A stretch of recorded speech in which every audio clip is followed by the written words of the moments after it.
वो देख रहे हैं ना जी, अपने लीडरों को देख रहे हैं कि कितनी कितनी लंबी गाड़ियों में घूमते हैं।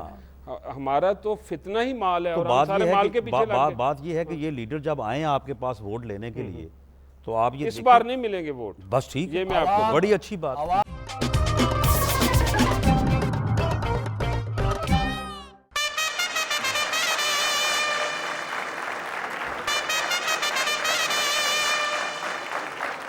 ख़वातीन हज़रात, हम थर्ड अंपायर से वापस आ गए हैं। आप लोग ठीक हैं? जी बिल्कुल। सो मत जाइएगा खुदा के वास्ते, क्योंकि मैं जिन शख्सियत को यहाँ बुला रहा हूँ वो किसी तारुफ का मोहताज नहीं है। वो पॉलिटिक्स से उनका ताल्लुक़ है, पॉलिटिशियन है और बहुत अच्छे सियासतदान है, बहुत अच्छा बोलते हैं। उनके अंदाज़ गुफ्तगू में बड़ा वो कहते हैं ना शोला बयां अंदाज़ होता है बोलने का, और बहुत ही दबंग है। दबंग, खुदा खासा सलमान खान वाले दबंग नहीं, दबंग जिसको कहते हैं दबंग, बढ़ चढ़ कर बोलना। तो हम उनको बुलवा रहे हैं, आपकी तालियां होंगी यहाँ जो लोग बैठे हैं, और घर बैठ के भी तालियां बजाइएगा। हमारे साथ मौजूद हैं, हम उनको बुलवा रहे हैं, पंजाब के वज़ीर कानून, मुस्लिम लीग नून से ताल्लुक़ रखते हैं, जनाब राना सनाउल्लाह साहब।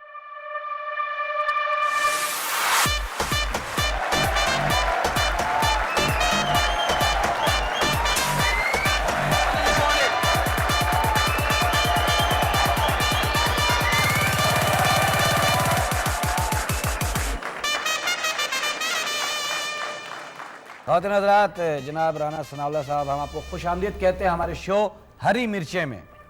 आपको नाम से अंदाज़ा हो गया होगा, कोई हम ऐसी बातें नहीं करते हैं, हमने सिर्फ नाम रखा हुआ है, क्योंकि ये भी महंगी हो गई है, कम से कम टेस्ट चेंज होता रहता है हमारे मुंह का, तो हमने बोला चलो नाम ही ऐसा रख लेते हैं। आप दोनों क्या कहेंगे राना साहब के लिए? जी, राना किस साहब तरह आए से हैं वेलकम तो कहेंगे? बिल्कुल दिल से वेलकम। दिल से कहेंगे। मैं पहले वेलकम के दो शेर जी। सुना देता हूँ। आप दोनों लड़ क्यों जाते हैं एकदम अचानक? नहीं नहीं, वो इसलिए कि सियासतदान लड़ने काफ़ी नहीं है? नहीं, ये टाल दो, नहीं हुआ। ये दुनिया का शो है हरी मिर्चें वाला, आहा, ये दुनिया का शो है हरी मिर्चें वाला, सियासत के राना तू है खुद ही दाना, सियासत के राना तू है खुद ही दाना, मेरा मशवरा है निगल लेना साबित, लगेंगी बड़ी तुम चबा कर न खाना, लगेंगी बड़ी चबा कर न। हम आपसे बहुत हल्की फुल्की सवाल पूछेंगे। सर, मेरा आपसे ये सवाल है कि आप वज़ीर कानून हैं, तो पुलिस और आवाम के दरमियान जो रवायती दूरी है वो कैसे ख़त्म हो सकती है? वो तो होती रहती है ना, दे ले दे के। हाँ, वैसे तो दे लेके तो जो है वो दूरी नहीं रहती, वो तो उसी वक्त ख़त्म हो जाती है, दोस्ती हो जाती है। हाँ, जब और फिर पुलिस वाला कहता है इधर से कब गुजरोगे यार? तो इसलिए जिस दूरी की इन्होंने बात की है, तो वो दूरी जो है वो इसी तरह से ख़त्म हो सकती है कि जिस तरह से इस वक्त यानी एक जमहूरी दौर है, आवाम को ये हक है कि वो अपने हक की बात जो है वो करें। अब आप देखें कि मीडिया के ऊपर जो ही कोई मामला आता है उसी वक्त उसका नोटिस हो जाता है, उसी वक्त उसके पीछे फिर जो है वो हुकूमत भी, बाकी लोग भी सारे जो है उसके पीछे जाते हैं और उसको जो है वो बीच में कहीं इसलिए तो नहीं कि मतलब है कि मीडिया पे अब आ गया, अब क्या होगा भाई इसको संभालो, ऐसे ही होता है ना? उससे पहले क्यों नहीं संभलता? तो बात ये है कि उससे पहले जो संभल जाता है उसको, वो तो मीडिया में आता ही नहीं है। अच्छा, यानी मीडिया ने तो उस जगह पे जाना है जहाँ पे कोई गड़बड़ है। बात कर रही थी पुलिस और आवाम, तो मैं तुम्हें एक बात बताऊं, ये पुलिस भी आवाम है बेचारी, ये भी वोट डालते हैं, ये भी आवाम का हिस्सा है, ये एक इदारे में चले गए हैं बस, जैसे बहुत सारे इदारे हैं, वो भी आवाम है, ये भी आवाम है। घर में से एक आदमी जो है वो पुलिस में है, दूसरा तो आदमी फौज में है, तीसरा जो है वो आवाम ही क्लर्क कहलाएगी है, वो। बाकी सारा खानदान जो है वो कारोबार कर रहा है, तो सारे ही आवाम है सारे ही। बिल्कुल। लेकिन राना साहब, ये आमरीत से हमने निजात हासिल की और उसके बाद जमहूरियत आई, और इसमें एक दो नहीं सारे अदारे बिगड़ गए, मंजी उधड़ गई, कहीं पावा उखड़ गया। ये तस्वर अब क्या करें कि आवे का आवा बिगड़ गया। बात यह है कि यहाँ पे जमहूरियत को मौका नहीं मिला कि वो पनप सके। आप 60 साल की आमरीत के बाद अगर आप कहें कि 2 सालों में जमहूरियत अपने रिजल्ट देना शुरू कर देगी, ये तो मुमकिन नहीं है। उस बात पे भी गौर करने को तैयार हूँ कि इतनी अवेयरनेस आ गई है इस गरीब कौम में, अब झूठ की हुकूमत नहीं चलेगी, अब सच बोलने वाले ही आगे आएंगे। लेकिन ये मैं राना साहब ये जो आप अगर आप सच्चाई पर डट जाते हैं तो पूरी कौम आपके पीछे खड़ी है। मैं आपसे वादा करता हूं कि ये जो एजेंडा जो कि सच का एजेंडा है, इंशाअल्लाह ताला आप पाकिस्तान मुस्लिम लीग नून को, मियां नवाज शरीफ को इस एजेंडे पे डटा हुआ पाएंगे। एक लम्हे के लिए भी जो है वो हम पीछे नहीं हटेंगे। यही है मेरा एक सवाल है कि शाम होती ही हम अक्सर देखते हैं टॉक शोज़ में, मतलब है कि एंकर एक बैठा होता है और 3-3 सियासतदान बैठे होते हैं और हम एक दूसरे को बुरा भला कह रहे होते हैं, इल्ज़ामात लगा रहे होते हैं और बता रहे हो तुमने ये किया, वो पर्चा लेके निकाल लेगा तुमने ये किया। अच्छा, इल्ज़ाम साफ नहीं करता है, अगर तुमने ये किया, अच्छा मैंने ये किया था, तुमने ये किया। तो पब्लिक बड़ी टेंशन में है कि हमारे सियासतदान हैं ये शाम होती लड़ना शुरू कर देते हैं, हम किसके पीछे जाएं?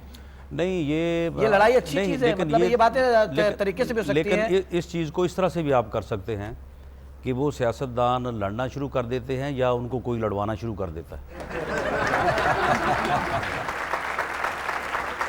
अब अमाएँ अपने बच्चों को सोचती हैं कि हम तो अपने बच्चों को अब सियासतदान नहीं बनाएंगे, वो ऐसे होते हैं सियासतदान, ये शाम होती लड़ते हैं। देखें, बात ये है कि जब सियासत आगे बढ़ेगी, अभी तो इसकी उम्र जो है वो 2-2.5 साल है, ये तो 2-2.5 साल के बाद फौत हो तो जाती इसमें है। ये तो देखिए ना, फौत नहीं होनी चाहिए, ये चलनी चाहिए। ये तो है। ये जो चीज़ें हैं, ये जब यानी लोग इन चीज़ों को देखेंगे, उसके मुताबिक लोग फ़ैसला करेंगे, तो अवाम का जो फ़ैसला है, जो ज़बान खलक है, जिसे अल्लाह ताला ने भी कहा है कि इसे नकारा खुदा समझो, अवाम, मैं समझता हूँ कि अगले इलेक्शन में वो जब भी हों, 6 माह बाद हों या साल बाद हों, वो जब भी होंगे तो उसमें अवाम इस मरतबा जो फ़ैसला करेंगे वो इंशाअल्लाह ताला इन तमाम चीज़ों को देख के करेंगे और वो एक बेहतर फ़ैसला करेंगे। अल्लाह करे।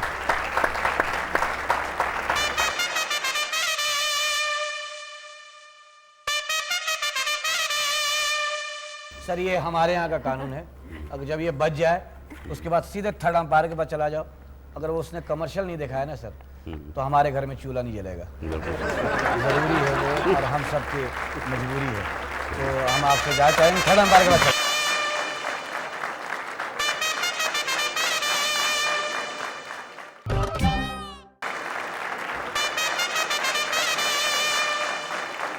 बहुत नजरात हम थर्ड अंपायर से वापस आ चुके हैं, हमारे साथ हैं हमारे बहुत प्यारे पॉलिटिशियन जनाब राना सनाउल्लाह साहब। आप क्या कहेंगे, चबा के खाना? क्योंकि हमारा आज का टॉपिक है करप्शन और जमहूरियत। जमहूरियत। क्या क्या ना इस वतन में तमाशे हुए जनाब, क्या क्या ना इस वतन क्या में। क्या ना इस वतन में तमाशे हुए जनाब, आहों की सर्द आंच पर सेंके गए कबाब, आहा, आहा। आहों की सर्द आंच पर सेंके गए कबाब, बेचा लहू अवाम का पीते रहे शराब, अपनों को मार मार के हासिल किया सवाब, आया हुआ है कौम पे महंगाई का अजाब, क्या आमिरों का दौर गया कीजिए तो गौर, आया नहीं है आके भी जमहूरियत का दौर। क्या क्या आमिरों का दौर गया कीजिए तो गौर, आया नहीं है आके भी जमहूरियत का दौर, फखरी जो चढ़ गया है सियासत के बांस पर, हंसता है रात दिन वो गरीबों की फांस पर, हाय हाय। क्या कुछ निसार कर दिया बिल्लों के डांस पर, इस दौरे बेयकीन में सब कुछ है चांस पर, अब टैक्स लगने वाले हैं इंसान की सांस पर, ओए होए। शक्लें बदल के चोरों ने लूटा है हमको और, आया नहीं है आके भी जमहूरियत का दौर। वाह। जमहूरियत का दौर तो नहीं आया, दौड़म दौड़ी ज़रूर लगी हुई है, हम दौड़ ज़रूर हैं, एक दूसरे के पीछे भाग ज़रूर रहे हैं। मैं हमेशा एक बात कहता हूँ, पाकिस्तान से कुर्सी सिस्टम ख़त्म हो जाए, चटाई सिस्टम शुरू हो जाए, तमाम लीडरान बैठेंगे तो शायद गरीबों को कोई मुस्तकबिल समझ जाए। तो ये जो है, अगर मैं कहूँ कि आप सब जितनी भी जमातें हैं, छोटी बड़ी जितनी भी हैं, सब अगर मिल जाए, एक जंजीर बन जाए, तो गरीब आवाम के दुख दूर नहीं हो जाए। आप आवाम के एक हक़ को तस्लीम कर लें कि वो इस मुल्क के हुक्मरानों का इंतखाब अपने वोट की पर्ची से करें, हुक्मरानी का इख्तियार जो है वो आवाम को दे दें, और जो आपका आइन जो सिस्टम है उससे ना आगे पीछे हों, उसके ऊपर चलें, तो आप ये देखेंगे कि आइंदा आने वाले 1-2 इलेक्शन के बाद बिल्कुल हर चीज़ जो है जैसे बाकी दुनिया में जो है वो दुरुस्त हुई है। हम उम्मीद करें कि आप पाकिस्तान में सब भी दुरुस्त मिलकर हो जाए। काम करेंगे पाकिस्तान में नहीं जितने भी हैं। उसकी वजह जी, जब आपने एक आइन बनाया उसमें एक को आपने हिस्ब इक़्तिदार का रोल दिया है, एक को हिस्ब इख्तलाफ का दिया है। हिस्ब इख्तलाफ का मैंडेट ये है कि वो उनके ऊपर नज़र रखे, तनकीद करे, लोग उस चीज़ को देखें और उसके बाद लोग अपनी पर्ची से अपनी वोट से जो है इस्लाह होनी चाहिए कि सिर्फ तनकीद होनी चाहिए। देखें, तनकीद जो है वो उसका मकसद ये होता है कि जब आप तनकीद करते हैं तो आवाम को मौका मिलता है कि वो दोनों चीज़ों का जायज़ा ले और उसके बाद फ़ैसला आवाम करें अपने वोट से। ये नहीं कि 2 साल बाद कोई बूटों वाला आ जाए और आगे कहे कि जी मैं अब आ गया हूँ और मैंने अब आगे फ़ैसला करना है और मैं ये करप्शन ख़त्म करूँगा, मैं ये करूँगा, मैं वो करूँगा। उसके बाद आपको कभी 11 साल बाद, कभी 10 साल बाद, कभी 9 साल बाद पता चले कि हालात पहले से भी ज़्यादा ख़राब हो गए हैं और अब भाई साहब जो हैं वो जाके लंदन किसी फ्लैट में बैठे। ये फैसला आवाम के पास रहना चाहिए। लंदन के फ्लैट पे, समझे? तो मैं आपकी बात समझ रहा हूँ और आवाम भी समझ रही है। अच्छा, तो आवाम हुई या अपोजिशन में जो भी लोग, तनकीद करना बहुत आसान है। गिल साहब, ये तनकीद नहीं हो रही, ये तो सच्चाई है। जब हम करप्शन पे बात कर रहे हैं, नहीं तो कोई आप अदारा देखे, कोई अदारा अपोजिशन में आप हैं तो अब इस्लाह भी तो करें। इस्लाह तो देखे ना, हम जो थिंकर हैं वो तो सोच सकते हैं, करना तो लीडरों ने है। देखिए, लीडर ये हमें अपोजिशन नहीं, तनकीद वो कर देते हैं। आप थिंकर हैं तो आप सोच के ये बताएंगे जी इस तरह से करें, बस इस तरह से सही करें। हमारी बातें सुनी जाएंगी अवाम की। हाँ सर, अवाम की बातें सुनी तो जाएंगी। जब हम आपकी बात सुनने तो के लिए ऐसा बैठे हैं, ऐसा बॉक्स बनाइए ना हम जिसपे आपकी बात सुनने के लिए तो बैठे हैं। सर एक बात सुनिए, मैं बोलता हूँ जो भी इक़्तिदार में आए ना, मैंने एक फिल्म देखी थी, मुझे उसकी अच्छी लगी थी बात। उन्होंने एक बॉक्स बनाया था जगह जगह हर इलाके में और अपनी शिकायत इसमें लिख कर डाली है और उस पर अमल भी होता था। काश वो सीन अगर हो जाए हमारे इक़्तिदार में आने के बाद, लोगों के आने के बाद, कि वो बॉक्स बने और अवाम अपने अपने बताए जाके कि आप इस तरह से कर लें और उस पर अमल भी हो। ये उस वक्त की बात होगी जिस वक्त लाहौर की आबादी 3,000 राणा साहब, थी। अब तो कोई 20 रुपए मन आटा हुआ, हबीब जालिब ने लिखा, तो हुकूमत डोल गई, लोगों ने सोचना शुरू कर दिया। अब इतना कुछ, इतने एंकर बता रहे हैं, इतने शायर लिख रहे हैं, वो कोई परवाह ही नहीं कर रहे हमारी। अब लोगों को जीने का ठीक है ना? शौक नहीं देखिए रहा। इसमें, देखिए ये जो है ना मामला, हाँ। ये देखिए ये मुझे लगता है कि ढीठ हो नहीं गए हैं। नहीं, इसमें देखिए ये बड़ी लंबी बहस हो जाएगी। देखिए बात ये है कि जब 20 रुपए आटा था तो उस वक्त मजदूर तनख्वाह मन 200 रुपए 20 रुपए मन है आटा, सर, और उस पर भी है सन्नाटा। तनख्वाह 200 रुपए थी। अब बात ये है कि आप 60-70s में चले जाएं, पूरे घर में एक पंखा होता था और एक लाइट होती थी और अक्सर लोग जो थे वो 1 या 2 जोड़े कपड़ों के साथ गुजारा करते थे। यानी अब जो है जिनके पास है वो अपनी शान समझते हैं कि हर कमरे में एयर कंडीशन होना चाहिए और साथ चलना भी चाहिए। वो देख रहे हैं ना जी, अपने और- लीडरों को देख रहे हैं कि कितनी कितनी लंबी गाड़ियों में घूमते हैं। हमारा तो फितना ही माल है तो और हम बात सारे ये माल है के कि पीछे लग गए। बात ये है कि ये लीडर जब आए आपके पास वोट लेने के लिए तो आप ये इस देखिए- बार नहीं मिलेंगे वोट, बस ठीक ये है, मैं आपको बड़ी अच्छी बात, अवाम गैस बिजली ही नहीं, बड़ी अच्छी बात। क्योंकि इस करप्शन को वोट नहीं मिलेंगे जिसमें गैस बिजली ही नहीं, हज भी ना छोड़ा हमने, बहर रिश्वत में दौड़ा दिया घोड़ा हमने, बिल्कुल ठीक है। अब नहीं वोट मिलेंगे। अगर इन चीज़ों का आप बात कर रहे हैं लंबी लंबी गाड़ियों की। अगर इन चीज़ों का को मद्देनजर रख के इस इलेक्शन में लोगों ने वोट दिए अब नहीं मिलेंगे तो ठीक हो जाएगा सारा। मैं ये अर्ज करता हूँ इस पर, आप कह रहे हैं इंशाल्लाह ये कौम हाँ, अब मैं जाग अर्ज गई। करता हूँ कि सियासतदान वोट लेने आए, वो क्या कहेगा और फिर आप वोटर क्या कहेगा।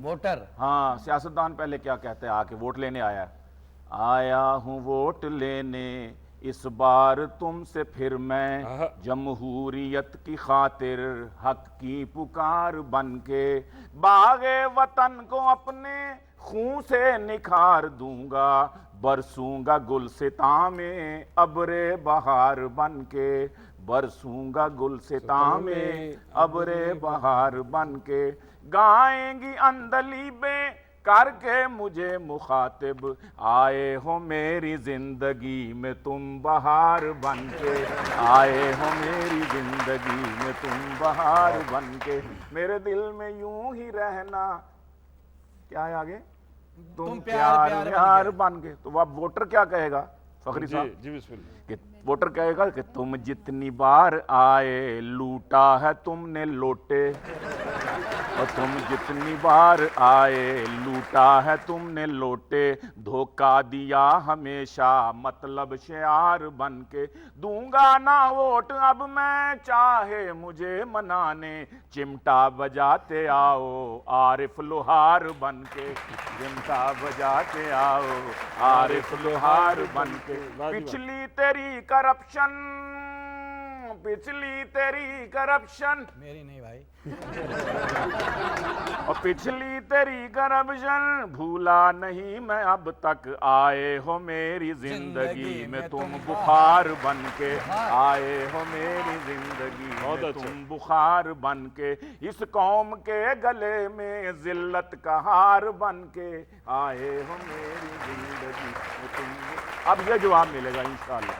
कौम अब एजुकेटेड हो गई अल्हम्दुलिल्लाह। लगता है आपको? इंशाअल्लाह।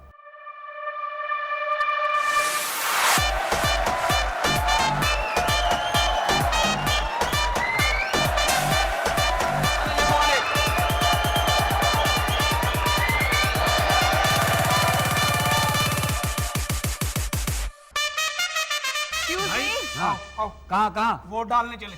अबे अभी वो इलेक्शन कहाँ हो रहे हैं? अभी वोट डालने चले भाई, बाबा छोड़ दो, वोट डालने चले। इलेक्शन कहाँ है अभी? भाई इलेक्शन के दिन होंगे तो हमारी मौजें होंगी ना। क्यों? हाय। इलेक्शन से आपको क्या ताल्लुक है? इलेक्शन से इतने खुश क्यों होते हैं आप? उन्हीं दिनों में तो हमारी इज्जत होती है, हमें बिरयानी मिलती है।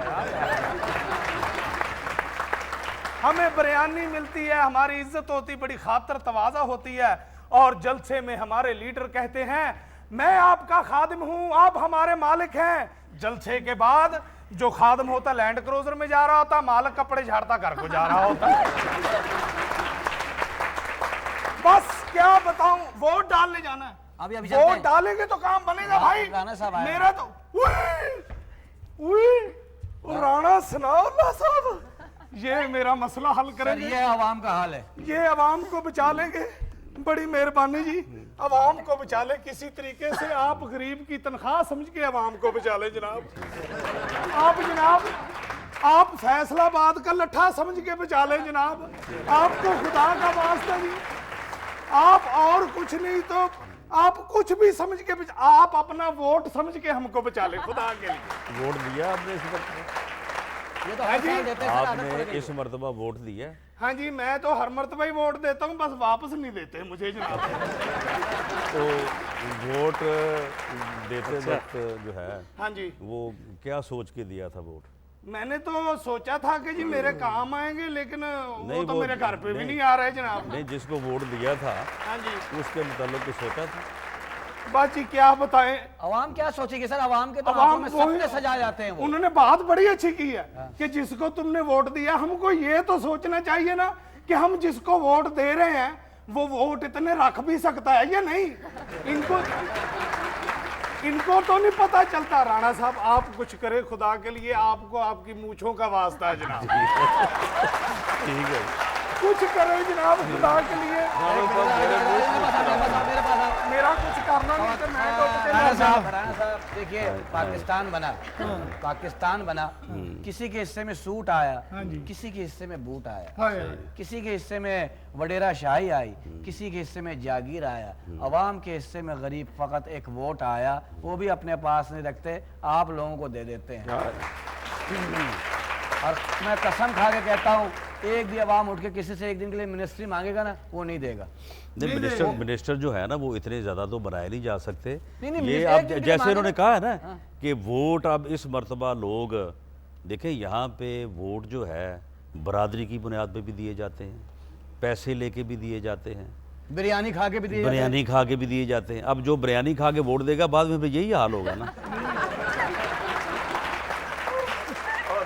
आप कसम चुकवा ले हमसे, जितनी बड़ी जनाब बिरयानी का कह के ना उबले चावल रख देते हैं हमारे साथ। तो फिर क्यों खाया आपने? और जब वोट डालने जाना होता है पहले कहते हैं आओ जी गाड़ी में बैठो, रिक्शा आपके लिए आया है। जब वोट डाल लेते हैं बाद में हम एक दूसरे को कह रहे होते ये तो साथ गा रहा, पैदल ही चलते हैं। आपको देखिए खुद फैसला करना पड़ेगा। आवाम अब यानी अगर आपने पाकिस्तान के लिए वोट डालना है तो अपने कदमों पे चल के जाएं, और उस दिन भी अपने घर से रूखी सूखी खाएं, बिरयानी खा के वोट ना दें। तो फिर पाकिस्तान उम्मीद से आपका तो देखिए, बात बहुत अच्छी की है, रूखी सूखी खा के जाएं और इस उम्मीद के साथ जाएं कि हम जिसको वोट दे रहे हैं वो हमें सालों बिरयानी खिलाएगा। मुझे तो बिल्कुल, मुझे अगर पहले कहना बिरयानी होगा खा ली फिर बाद में नहीं मिलेगी। उनको भी तो पूछो जो 4 प्लेटें खा जाते हैं ये या तो ये उन पे मेरे क्यों साथ आ गए? मिलके खाते हैं। तुम उन पे क्यों आ गए? अच्छा हम अब बात करेंगे आपसे इंशाल्लाह, बाहर जाकर बात करेंगे। राणा साहब आपका बहुत शुक्रिया, आप हमारे शो हरी मिर्चें में आए, आपसे बहुत अच्छी बातें हुई, बहुत सारी बातें सीखने को मिली, आपकी बहुत सारी बातें लोगों तक पहुंची हैं। हमारे इस शो का वक्त खत्म हो रहा है। चलो बस ठीक है ना, आओ फिर खवातीन वोट डालने के हज़रात, लिए। ये आदमी- आओ जनाब, आओ जी सर, वोट डालने के लिए। आओ जी, आओ जी। ओ यार, चलो छोड़ो यार।